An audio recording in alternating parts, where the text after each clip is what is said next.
فاسألوا أهل الذكر إن كنتم لا تعلمون.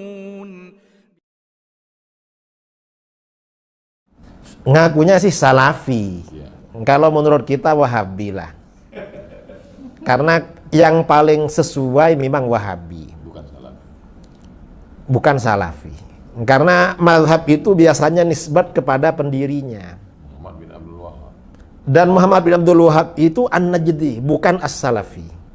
Itu bahwa memang kelompok-kelompok radikal itu memang disusupkan untuk memecah kita dari dalam. Iya, dan memang yang mendapat himayah, perlindungan dari mendapat protek dari barat, kemudian juga dana, tamwil, itu kan kelompok-kelompok radikal. Besar duitnya gitu. Ya gak tahu lah, kayaknya iya. Ini mengkafirkan ustadz, mengkafir, maka tidak heran kita begitu di masjid menyalahkan apa segala macam. Atau akar radikal itu dari sini? Memang akar radikal dari situ, Ustaz. Kan mereka memang kelompok radikal, kelompok orang-orang yang mudah mengkafirkan. Kata Imam Ghazali, itu latar belakangnya kurang pendidikan, kurang belajar.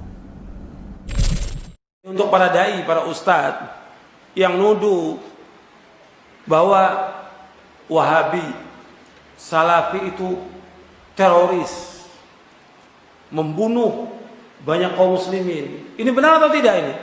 Ini tuduhan, menyakiti kaum muslimin, tuduhan-tuduhan ini. Allah akan tuntut di hari kiamat nanti perbuatan ini. Enggak segampang itu. Banyak kiai-kiai, dai-dai, beda pendapat nggak ada masalah. Oh, imamnya juga berbeda pendapat. Tapi diskusi dengan ilmu. Jangan mengatakan Wahabi sesat, Wahabi teroris, Wahabi ini haus darah. Diskusi, ayo kita diskusi. Antum kiai siapa? Ustadz siapa antum? Gus siapa? Ayo diskusi. Tapi jangan nuduh, jangan nuduh. Haram hukum dalam Islam menuduh itu. Mengatakan sesat, mengatakan haus darah, teror, membunuh kaum muslimin. Dari mana antum tahu? Dari mana? Nggak baca, cuma kata orang. Dan semua riwayatnya bohong. Semua riwayat bohong. Dan ini kan yang pertama kali membuat seperti ini siapa? Pertama kali orang Syiah.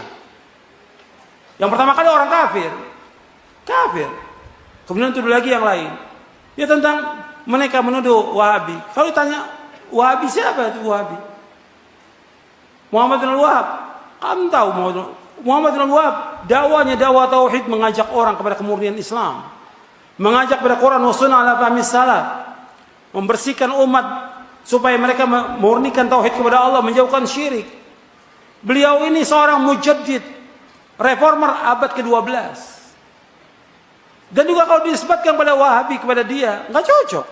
Karena Wahab itu bapaknya Muhammad bin Abdul Wahab. Mesti Muhammadi bukan Wahabi.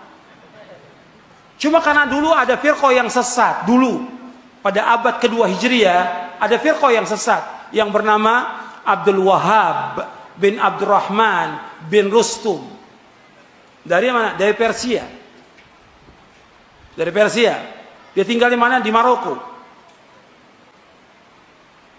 Di Maroko dan daerahnya semuanya, Aljazair dan lainnya, dia berkuasa.